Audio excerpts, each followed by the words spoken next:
Welcome to दिलसास और official. इससे पिछले वीडियो में हम लोग मैट्रिक बोर्ड परीक्षा सामाजिक विज्ञान का इतिहास का ऑल सब्जेक्टिव क्वेश्चन के बारे में चर्चा किए थे, जिसमें हम ओनली फॉर क्वेश्चन बताए थे। लेकिन इस वीडियो के माध्यम से हम जितने भी क्वेश्चन पिछले वीडियो में बताए थे उसका आंसर लेकर के आए हैं। तो आप लोग बने रहिए और डायरेक्ट ये क्वेश्चन देखने को मिल सकता है आप लोग को मैट्रिक बोर्ड परीक्षा के लिए, खास करके जो 17 फरवरी से एग्जाम देने वाले हैं मैट्रिक का परीक्षा। ठीक है, तो आइए हम लोग स्टार्ट करते हैं। पहला क्वेश्चन है कि राष्ट्रवाद किसे कहते हैं। मोस्ट वीवीआई क्वेश्चन है कि राष्ट्रवाद किसे कहते हैं। राष्ट्रवाद किसी विशेष भौगोलिक, सांस्कृतिक या सामाजिक परिवेश में रहने वाले लोगों के बीच व्याप्त एक भावना है जो उनमें उनमें परस्पर प्रेम और एकता को स्थापित करती है। यह भावना आधुनिक विश्व में राजनीतिक पुनर्जागरण का परिणाम है। यानी कि राष्ट्रवाद एक ऐसी भावना है जिसमें भौगोलिक, सांस्कृतिक, सामाजिक परिवेश में जो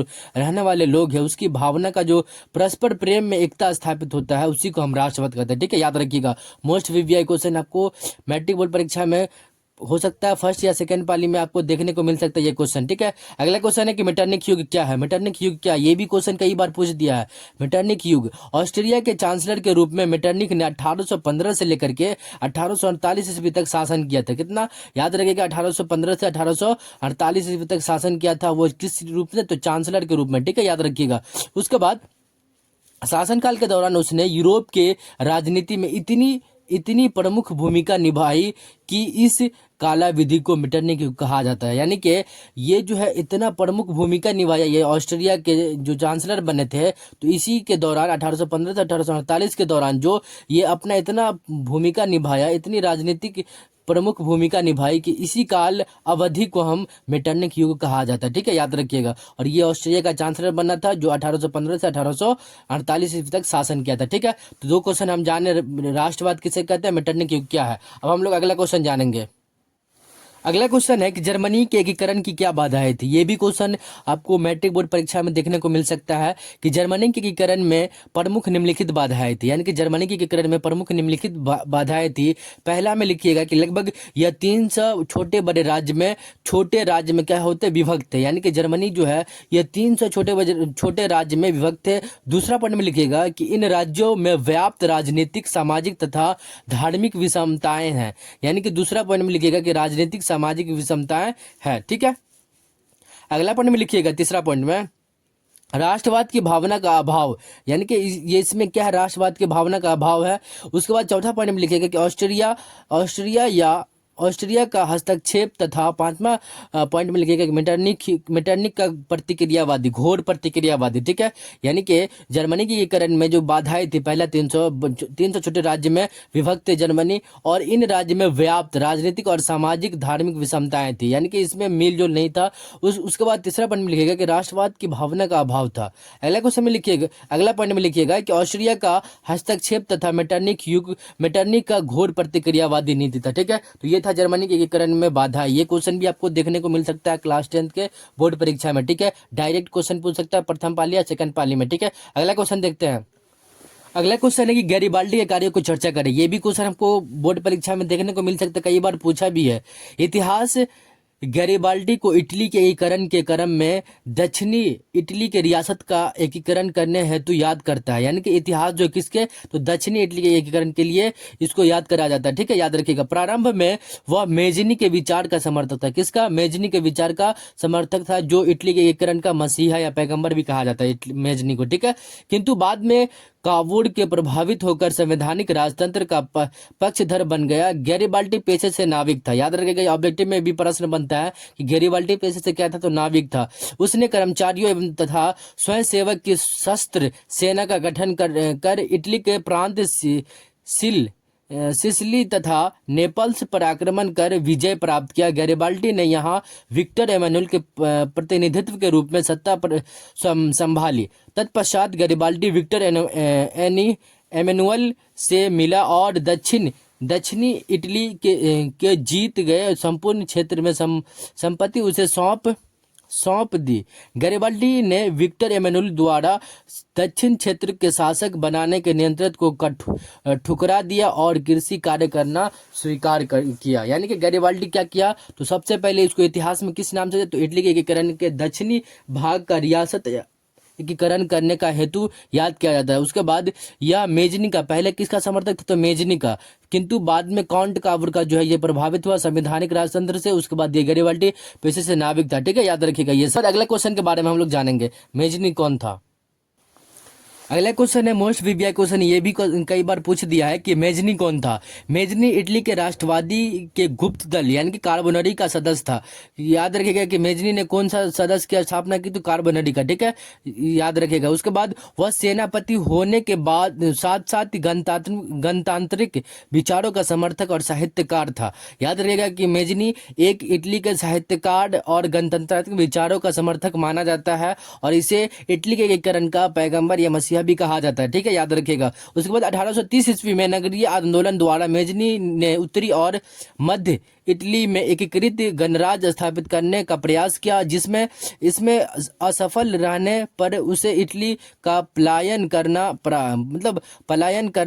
1848 में मेटरनिक के पराजय के बाद मेजनी ने पुनः इटली आकर इटली के एकीकरण का प्रयास किया और इस बार वह भी असफल हो रहा और उसे पलायन करना पड़ा, यानी कि फिर से पलायन करना पड़ता। तो याद रखना है कि मेजनी एक इटली के एकीकरण का पैगंबर या मसीहा कहा जाता है। यह कार्बोनरी का सदस्य था। ठीक है, और ये जो है क्या चीज, गणतांत्रिक विचारक और समर्थक था, यानी कि गणतंत्र विचारों का समर्थक और योग्य सेनापति था। याद रखिएगा, और इसे इटली के एकीकरण का पैगंबर या मसीहा कहा जाता है। ठीक है, याद रखिएगा। उसके बाद अगले क्वेश्चन के बारे में हम लोग जानेंगे।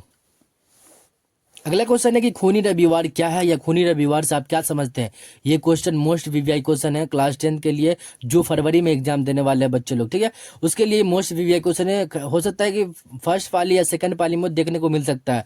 तो 1905 ईस्वी के रूस जापान युद्ध में रूस एशिया के एक छोटे से देश जापान से पराजित हो गया। यानी कि 1905 ईस्वी में विश्व का सबसे बड़ा देश एक छोटा सा देश से पराजित हो गया, यानी कि हार गया। पराजय के आगमन के अपमान के कारण जनता ने क्रांतिकारी कर दी, यानी कि जनता ने कहा कि क्रांति कर दी। और 9 जनवरी 1905 ईस्वी को लोगों का एक समूह प्रदर्शित करते हुए सेंट पीटर्सबर्ग स्थित महल की ओर जा रहे थे। जार की सेना ने इन निहत्थे लोगों पर गोली बरसाई, जिसमें हजारों लोग मारे गए। यह घटना रविवार के दिन हुआ, अतः इसे खूनी रविवार के दिन के नाम से भी जाना जाता है, इसलिए इसे खूनी रविवार भी कहा जाता है। ठीक है, याद रखिएगा। अगला क्वेश्चन है कि शीत युद्ध से आप क्या समझते हैं। ये भी क्वेश्चन मोस्ट वीवीआई क्वेश्चन है, कई बार पूछ दिया है। शीत युद्ध से आप क्या समझते हैं। शीत युद्ध प्रत्यक्ष युद्ध न होकर के वाक दंड द्वारा एक दूसरे राष्ट्र को नीचा दिखाने का वातावरण है। द्वितीय विश्व युद्ध के पश्चात पूंजीवादी राष्ट्र और रूस के बीच इस प्रकार का शीत युद्ध चलता रहा। ठीक है, याद रखिएगा कि शीत युद्ध जो है एक प्रत्यक्ष युद्ध न होकर के क्या है, वक्त दंड द्वारा एक दूसरे राष्ट्र को नीचे दिखाने का वातावरण बना, जिसके कारण द्वितीय विश्व युद्ध के पश्चात पूंजीवादी राष्ट्र और रूस के बीच इसी प्रकार का शीत युद्ध हुआ। ठीक है, याद रखिएगा। अगला क्वेश्चन देखते हैं क्या है। अगला क्वेश्चन है कि सर्वहारा वर्ग किसे कहते हैं। ये भी क्वेश्चन मोस्ट वीवीआई क्वेश्चन है, कई बार पूछ दिया है। तो अगला क्वेश्चन है कि सर्वहारा वर्ग किसे कहते हैं। समाज का वह लाचार वर्ग जिसमें गरीब, किसान, कृषक, मजदूर, सामान्य मजदूर, श्रमिक एवं आम गरीब लोग शामिल हो, उसे सर्वहारा वर्ग कहते हैं। याद रखिएगा कि जिसमें समाज का लाचार वर्ग, जिसमें गरीब हो, किसान हो, कृषक हो, मजदूर हो, सामान्य मजदूर, श्रमिक और आम लोग जो शामिल होता है, उसी को सर्वहारा वर्ग कहते हैं। इस वर्ग के लोग के पास बुनियादी चीजें भी उपलब्ध नहीं होती है। घनी वर्ग इस वर्ग को उपेक्षित नजरों से देखते हैं, यानी कि जो भी बड़े व्यक्ति रहते हैं उनको बहुत बुरी नजरों से देखते हैं, इसलिए इसी को सर्वहारा वर्ग कहते हैं। इसमें गरीब, किसान, मजदूर ये सब आते हैं। ठीक है, याद रखिएगा सर्वहारा वर्ग। ये भी क्वेश्चन आपको देखने को मिल सकता है बोर्ड परीक्षा में, डायरेक्ट क्वेश्चन पूछ सकता है फर्स्ट पाली या सेकंड पाली में। ठीक है, अगला क्वेश्चन देखते हैं। अगला क्वेश्चन है मोस्ट वीवीआई क्वेश्चन, अक्टूबर क्रांति किसे कहते हैं, या अक्टूबर क्रांति से आप क्या समझते हैं। लिखा हुआ है कि 7 नवंबर 1917 ईस्वी में बोल्शेविक के पेट्रोगार्ड के रेलवे स्टेशन में बैंक, डाकघर, टेलीफोन केंद्र, कचहरी तथा अन्य सरकारी भवनों पर अधिकार कर लिया। यानी कि जो है 7 नवंबर 1917 ईस्वी को बोल्शेविक जो क्रांति होता है उसमें क्या होता है कि टेलीफोन केंद्र, कचहरी, डाकघर, बैंक पर क्या होता है अधिकार कर लेता है। क्रेंस्की भाग गया और शासन की बागडोर बोल्शेविक के हाथ में आ गई, जिसका अध्यक्ष लेनिन को बनाया गया। लेनिन को बनाया गया इसका अध्यक्ष। इसी क्रांति को बोल्शेविक क्रांति या नवंबर की क्रांति भी कहते हैं। इसे अक्टूबर की क्रांति भी कहा जाता है, क्योंकि पुराने कैलेंडर के अनुसार यह 25 अक्टूबर 1917 ईस्वी की घटना है, इसलिए इसे अक्टूबर क्रांति के नाम से या बोल्शेविक क्रांति या नवंबर की क्रांति के नाम से भी जाना जाता है। ठीक है, याद रखिएगा। मोस्ट वीवीआई क्वेश्चन ये भी कई बार पूछ दिया कि अक्टूबर क्रांति किसे कहते हैं। ठीक है, याद रखिएगा। अगला क्वेश्चन देखिए, पूंजीवाद क्या है। अगला क्वेश्चन है कि पूंजीवाद क्या है। पूंजीवाद एक ऐसी राजनीतिक आर्थिक व्यवस्था है जिसमें निजी संपत्ति तथा निजी लाभ को अवधारणा को मान्यता दी जाती है। यह सार्वजनिक क्षेत्र में विस्तार एवं आर्थिक गतिविधियों में सरकारी हस्तक्षेप का विरोध करता है। यानी कि पूंजीवाद एक ऐसी अर्थव्यवस्था है जिसमें जो है निजी संपत्ति यानी कि निजी जो व्यक्ति रहते हैं उनके संपत्ति, निजी लाभ अवधारणा को मान्यता दी जाती है। यह सार्वजनिक क्षेत्र में विस्तार या आर्थिक गतिविधि की सरकारी हस्तक्षेप विरोध करते हैं। ये भी मोस्ट वीवीआई क्वेश्चन है, पूंजीवाद किसे कहते हैं या पूंजीवाद से आप क्या समझते हैं। ये भी question class 10th matric board परीक्षा के लिए ये भी क्वेश्चन बहुत महत्वपूर्ण हो जाती है। हुआ आंदोलन की चर्चा करें, यह हुआ आंदोलन से आप क्या समझते हैं। तो ये हुआ आंदोलन एक धार्मिक क्रांतिकारी आंदोलन था। यह जेनेवा समझौता के बाद हुआ था। जो कुछ धर्म के वर्ग जो हुआ द्वारा चलाया गया था यह आंदोलन, इसे क्या किया कि इस आंदोलन को हुआ आंदोलन को आक्रामक हो जाने के न्यू दियम ने पूर्वक क्या किया, दबा दिया। यानी कि इस आंदोलन को दबा दिया। यह आंदोलन एक क्रांतिकारी और धार्मिक आंदोलन था। ये जो हुआ है ये एक जाति का नाम था, यानी कोई धर्म से रिलेटेड था, इसलिए इसको क्या किया कि इसको हुआ आंदोलन का नाम दिया। ठीक है, उसके बाद होचिमिन मार्ग क्या है, ये भी मोस्ट वीवीआई क्वेश्चन है। याद रखिएगा कि होचिमिन मार्ग हनोई से लेकर के लाओस, कंबोडिया सीमा से जुड़ता हुआ दक्षिण वियतनाम तक जुड़ता है। यानी कि याद रखिएगा कि ये जो है लाओस, कंबोडिया और दक्षिण वियतनाम तक जोड़ता है। इसे सैकड़ों कच्ची पक्की सड़कें निकलकर पूरे वियतनाम से जुड़ी थी। यह वियतनामी रसद सप्लाई मार्ग था। यह मार्ग काफी मजबूत था। अमेरिका सैकड़ों बार इस पर बमबारी कर चुका था, परंतु वियतकांग एवं उनके समर्थित लोग तुरंत उसकी मरम्मत कर लेते थे। चूंकि होचिमिन मार्ग वियतकांग के जीवन रेखा था, अतः अमेरिका इस पर नियंत्रण करना चाहता था। इसी क्रम में उसने लाओस एवं कंबोडिया पर आक्रमण भी किया, किंतु तीन तरफा संघर्ष में फंसकर उसे वापस जाना पड़ा। ठीक है, याद रखिएगा। अगला क्वेश्चन देखिए, मोस्ट वीवीआई क्वेश्चन है। अगला क्वेश्चन मोस्ट वीवीआई क्वेश्चन है, खिलाफत आंदोलन क्यों हुआ। यानी कि ये जो खिलाफत आंदोलन था ये हुआ था तुर्की के खलीफा को समाप्त करने के लिए। ये जो तुर्की का 1920 ईस्वी में ये आंदोलन हुआ था। तुर्की के जो सुल्तान थे, जो इस्लामिक संसार का खलीफा हुआ करता था, को प्रथम विश्व युद्ध में ब्रिटेन के खलीफा तुर्की के प्राज से सुल्तान सत्ता से वंचित करके उसे ऑटोमन साम्राज्य का विघटित कर दिया। अतः भारतीय मुसलमान ने तुर्की के प्रति ब्रिटेन की नीति को बदलने के लिए खिलाफत आंदोलन का प्रारंभ किया था। यह आंदोलन खलीफा के पद को हटाने के लिए किया गया था। यह आंदोलन 1919 और 1920 ईस्वी के दशक में हुआ था। ठीक है, याद रखिएगा। कहीं कहीं पे 1919 दिया हुआ रहता है, कहीं कहीं पे 1920। तो याद रखिएगा कि खिलाफत आंदोलन कब हुआ था, तो 1919। हालांकि 1919 में हुआ था, क्योंकि प्रथम विश्व युद्ध चल रहा था उस समय। प्रथम विश्व युद्ध 1918 में समाप्त हो गया था, तो उसी के बाद ये हुआ था यह आंदोलन। ठीक है, तो ये तुर्की के खलीफा के पद को हटाने के लिए ऑटोमन साम्राज्य को विकसित कर दिया था। भारतीय मुसलमान तुर्की के प्रति ब्रिटेन की नीति बदलने के लिए खिलाफत आंदोलन का प्रारंभ किया था। ठीक है, याद रखिएगा। मोस्ट वीवीआई क्वेश्चन ये भी। अगला क्वेश्चन है कि रॉलेट एक्ट से आप क्या समझते हैं, इसने राष्ट्रीय आंदोलन को कैसे प्रभावित किया था। ये भी मोस्ट वीवीआई क्वेश्चन है। रॉलेट एक्ट, इसको हम काला कानून के नाम से भी जानते हैं। ठीक है, रॉलेट एक्ट न्यायाधीश सिडनी रॉलेट की अध्यक्षता वाली एक समिति द्वारा निर्मित क्रांतिकारी विरोधी एवं आजाद आजादकर्तापूर्ण अधिनियम था। समित की अनुशासन पर क्रांतिकारी एवं अराजकता अधिनियम को 21 मार्च 1919 ईस्वी को केंद्रीय विधान परिषद में पारित किया गया। इसके अंतर्गत एक विशेष न्यायालय के गठन का प्रावधान, जिसके निर्णय के विरोध कोई अपील नहीं की जा सकती थी। कोई अपील, नो दलील, ये वाला जो सुने हुए हैं ये रॉलेट एक्ट का ही दिया हुआ है। किसी भी व्यक्ति को बिना साक्ष्य का वारंट के कहीं भी किसी समय गिरफ्तार किया जा सकता है। इस एक्ट के विरोध में गांधी जी की अध्यक्षता में एक सत्याग्रह सभा आयोजित की गई और गिरफ्तारियां दी गई। 6 अप्रैल 1919 ईस्वी को देशवासी हड़ताल आयोजित हुआ। यानी कि 6 अप्रैल 1919 ईस्वी को क्या हुआ कि पूरे देश में क्या हो गया कि हड़ताल हो गया। इसी को हम रॉलेट एक्ट या काला कानून के नाम से भी जानते हैं। ठीक है, नो दलील, नो अपील, ये सुने हुए हैं। सॉरी, यहाँ पे क्या लिखा हुआ है, जिसके कारण विरोधी अपील नहीं की जा सकती। यानी कि विरोधी के द्वारा कोई अपील नहीं की जा सकती। ठीक है, याद रखिएगा।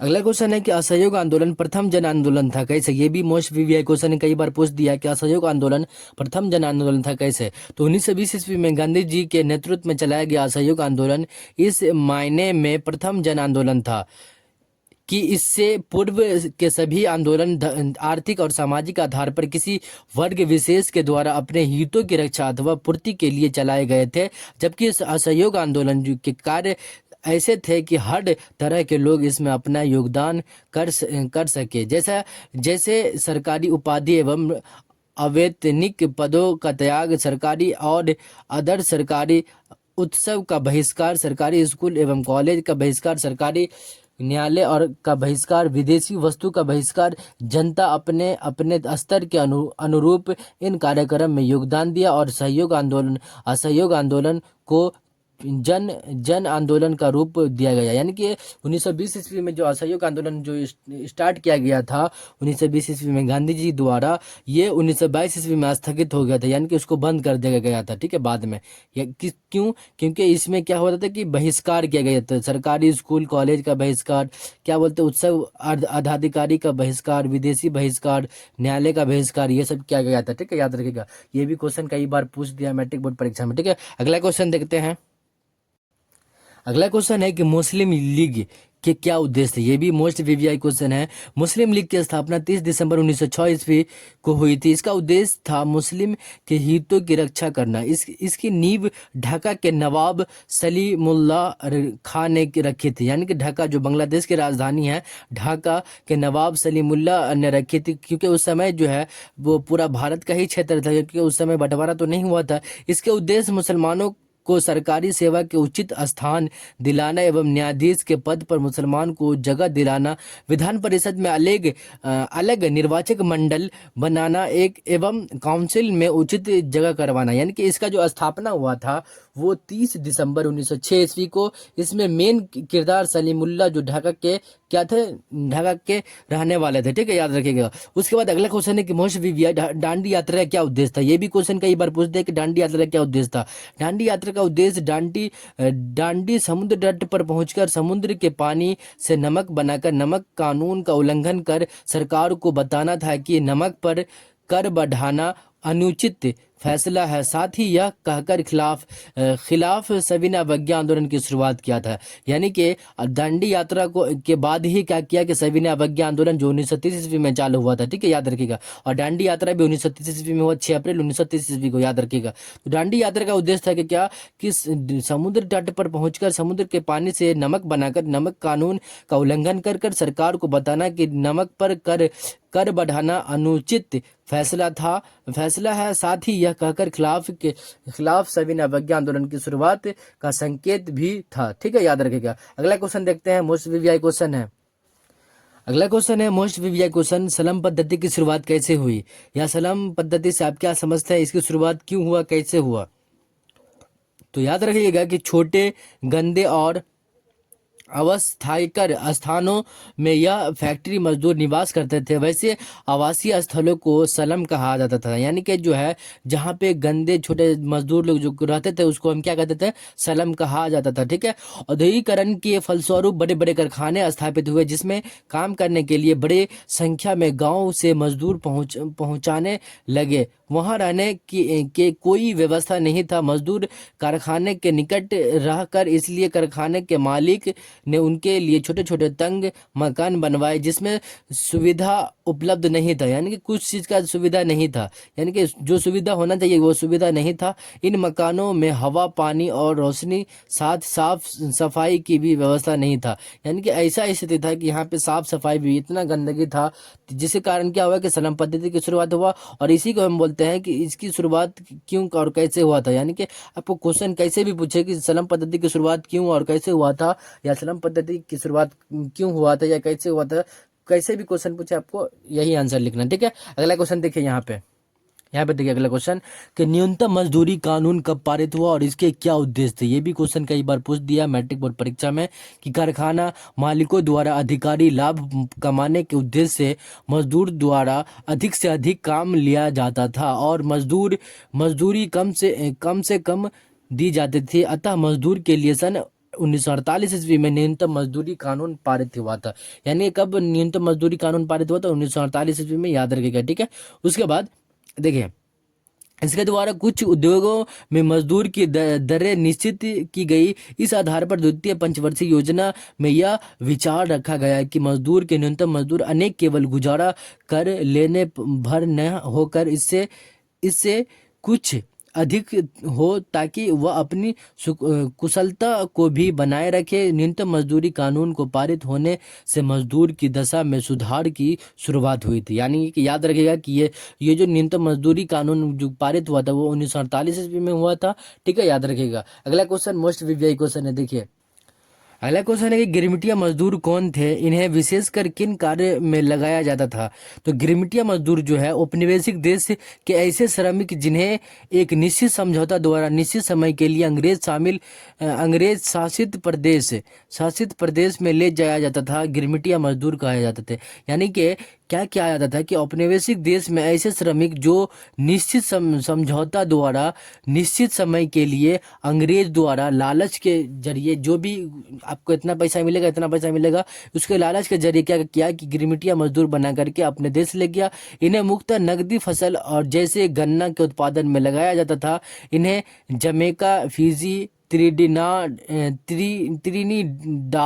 एवं टेगो मॉरिस आदि देश में ले जाया करता था। उसके बाद बुजुर्गा वर्ग की उत्पत्ति कैसे हुई। बुजुर्गा वर्ग पूंजीपति को अपने उद्योग धंधों को चलाने एवं उससे संबंधित अनेक कार्य के लिए वैज्ञानिक, कुशल शिल्पी, प्रबंधक, मननी के वकील, प्रचारक आदि भी आवश्यकता पड़ी। इस आवश्यकता ने एकता शिक्षित मध्यम वर्ग को जन्म दिया जो बुजुर्गा वर्ग कहलाता था। ठीक है, याद रखिएगा। ये भी क्वेश्चन कई बार पूछ दिया कि बुजुर्गा वर्ग किसे कहते हैं या बुजुर्गा वर्ग किसे कहते हैं। ठीक है। अगला क्वेश्चन है कि मोस्ट वीवीआई क्वेश्चन है ये मैट्रिक बोर्ड परीक्षा के लिए, औद्योगिकरण से आप क्या समझते हैं या औद्योगिकरण किसे कहते हैं। ठीक है। तो औद्योगिकरण भारी संख्या में नए नए मशीन के प्रयोग को कहते हैं। यानी कि जो भारी संख्या में जो नए नए मशीन का जो प्रयोग हुआ उसी को हम औद्योगिकरण कहते हैं। साधारण भाषा में वस्तु का उत्पादन में मानव श्रम की अपेक्षा मशीन की भूमिका महत्वपूर्ण होती थी। इसमें उत्पादन वृहत पैमाने पर होता था जिसके खपत के लिए बड़े बाजार की आवश्यकता होती थी। इसके प्रेरक तत्व के रूप में मशीन के अलावा पूंजी निवेश, विस्तृत बाजार, परिवहन तंत्र एवं श्रम का भी महत्वपूर्ण स्थान था। ठीक है, याद रखिएगा कि औद्योगिकरण किसे बोलेंगे कि नए नए मशीन का प्रयोग करना, वस्तु का उत्पादन मानव श्रम की अपेक्षा मशीन की भूमिका महत्वपूर्ण थी। इसमें उत्पादन वृहत पैमानों पर जिसकी खपत जो मानव 2 घंटा में करता था, मशीन का किया कि उसको 10 मिनट में कर दिया। इसी को हम औद्योगिकरण अपने भाषा में बोल सकते हैं कि मशीन द्वारा जो नए नए आविष्कार किए, यानी कि नए नए जो भी सामान बनाए उसी को हम क्या बोलेंगे, औद्योगिकरण बोलेंगे। ठीक है। देखिए अगला क्वेश्चन है, ये भी क्वेश्चन कई बार पूछ दिया मैट्रिक बोर्ड परीक्षा में कि भूमंडलीकरण क्या है। तो भूमंडलीकरण में विभिन्न राष्ट्र में लोग समान तथा सेवाओं की उपलब्धता के अवसर प्रदान करने की गतिविधि की अनुमति को भूमंडलीकरण कहते हैं। ठीक है, आज संपूर्ण विश्व में भूमंडलीकृत है। याद रखिएगा कि भूमंडलीकरण में क्या हुआ कि राष्ट्र के लोगों का समान तथा सेवा की उपलब्धता अवसर प्रदान करने की गतिविधि की अनुमति भूमंडलीकरण कहते हैं। ठीक है, आज संपूर्ण विश्व में भूमंडलीकरण है। ठीक है, उसके बाद आर्थिक तथा प्रशासनिक संदर्भ में ग्रामीण तथा नगरीय बनावट के दो प्रमुख आधार। तो यानी कि आर्थिक और प्रशासनिक संदर्भ में ग्रामीण नगरीय व्यवस्था के दो प्रमुख आधार है। पहला तो जनसंख्या का घनत्व तथा दूसरा है कृषि आधारित आर्थिक क्रियाओं का अनुपात। यानी कि शहरों में जनसंख्या का घनत्व अधिक होता है, जबकि कृषि आधारित आर्थिक क्रियाओं का अनुपात गांवों में अधिक होता है। यानी कि कृषि यानी कि जो मजदूर लोग हैं, किसान ज़्यादा लोग गांव में रहते हैं, और शहरों में क्या होता है कि जनसंख्या का घनत्व सबसे अधिक होता है। ठीक है, याद रखिएगा। अगला क्वेश्चन है, विश्व बाजार किसे कहते हैं? विश्व बाजार उन स्थल के बाजार को कहते हैं जो विश्व के अनेक देश वस्तु आम लोग के खरीदने के लिए उपलब्ध कराई जाती है, जैसे भारत की आर्थिक राजधानी मुंबई। जैसे विश्व बाजार किसे कहते हैं? तो विश्व के अनेक देश यानी कि अनेक स्थलों को जो है बाजार कहते हैं। विश्व बाजार उन स्थलों के बाजार को कहते हैं जो विश्व के अनेक देश के वस्तु आम लोगों के खरीदने के लिए उपलब्ध कराई जाती है, जैसे भारत की आर्थिक राजधानी मुंबई है। ठीक है, उसके बाद औद्योगिक क्रांति क्या है? वाष्प शक्ति संचालित मशीन द्वारा बड़े बड़े कारखानों में बड़े बड़े पैमाने पर वस्तु का उत्पादन ही औद्योगिक क्रांति कहलाता है, जो 18वीं सदी के उत्तरार्ध में इसकी शुरुआत हुआ था, जिसका शुरुआत सबसे पहले इंग्लैंड ने किया था। ठीक है, याद रखिएगा औद्योगिक क्रांति का। क्वेश्चन है कि गुटेनबर्ग कौन था? गुटेनबर्ग जर्मनी के मेंज नगर के कृषक जमींदार व्यापारी परिवार में जन्म लिया था। गुटेनबर्ग ने हिडेन प्रेस नामक मुद्रण यंत्र बनाया था, जिसे सुंदर सतह के शीघ्र छपाई करना संभव हुआ। वस्तुतः छापाखाना का आविष्कार का श्रेय गुटेनबर्ग को ही कहा जाता था। यानी कि छापाखाना जो आविष्कार हुआ था, किसको कहा जाता था? तो गुटेनबर्ग। ठीक है, याद रखिएगा। उसके बाद लॉर्ड लिटन राष्ट्रीय आंदोलन का गतिमान बनाया कैसे? भारतीय प्रेस अंग्रेजी में सेशनकारी का दमनकारी नीति का पर्दाफाश कर जन जागरण फैलाने का कार्य रही थी। लिटन ने इस एक्ट द्वारा समाचार पत्रों में मुंह बंद रखने का प्रयास किया, किंतु इसके प्रतिक्रियावादी जनमास में आक्रोश बढ़ गया और उनमें से राष्ट्रीयता की भावना उग्र हुई, जिसके फलस्वरूप राष्ट्रीय आंदोलन की गति तीव्र हो गई। इसी को हम लॉर्ड लिटन के राष्ट्रीय आंदोलन का गतिमान बना सकते हैं। ठीक है, अगला क्वेश्चन देखिए, मार्टिन लूथर किंग कौन था? वह विश्व इतिहास में क्यों प्रसिद्ध हुआ? मार्टिन लूथर किंग में रोमन कैथोलिक चर्च के क्रांतिकारियों का प्रसिद्ध कुरीतियों की आलोचना करते हुए अपने 95 संस्था लिखी। उसने चर्च को इस के माध्यम से शास्त्र के नीति चुनौती को भी लूथर के लेख को में आम लोगों की लोकप्रिय दिया। लूथर में धर्म सुधार आंदोलन की शुरुआत की, जिसके फलस्वरूप प्रोटेस्टेंटवाद का जन्म हुआ। ठीक है, याद रखिएगा। इसलिए मार्टिन लूथर किंग पूरे विश्व में प्रसिद्ध हुआ, और ये 95 संस्थाएं लिखी थी, यानी कि 95 ये संस्थाएं लिखी थी, याद रखिएगा। ठीक है, अगला question, class 10th matric board परीक्षा सामाजिक विज्ञान का इतिहास का मोस्ट वीवीआई सब्जेक्टिव क्वेश्चन जो आपको मैट्रिक बोर्ड परीक्षा में डायरेक्ट देखने को मिल सकता है। इसमें से लगभग हम 25 क्वेश्चन करवाए हैं, जिसमें से आपको हो सकता है तो इसी में से पूरा क्वेश्चन आएगा। तो इसलिए इस क्वेश्चन को पूरा देख करके जाए, ताकि आपका एग्जाम अच्छा जाए और आप अच्छे नंबरों से पास करें। तो आप लोग को ये वीडियो कैसा लगा? अगर अच्छा लगा हो तो लाइक करें, और चैनल पर नए हैं तो चैनल को जरूर सब्सक्राइब कर लीजिए। मिलता है नेक्स्ट वीडियो में, तब तक के लिए जय हिंद, जय भारत।